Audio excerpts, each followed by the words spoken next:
So this is the nicest way to do a sliding door, pocket door, barn door. Most people will cut the baseboard.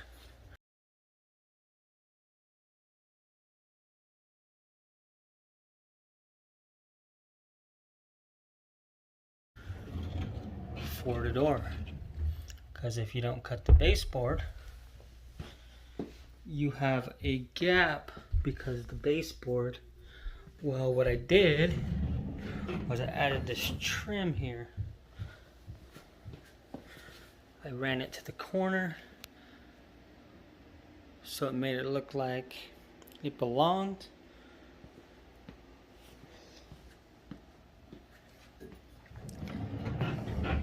I went just past the door and I ran it all the way up again so it looks like it belongs there.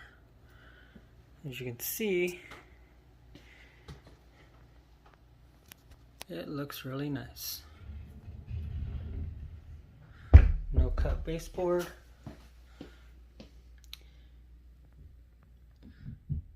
The gap isn't perfect, but it is so close. This wall has a huge high spot in it right there. So the trim actually changes different thicknesses. You can't see it as much since it's all painted, but right here to here, so in less than 2 feet, it was a 1/4 inch off. That's how high the wall was right there.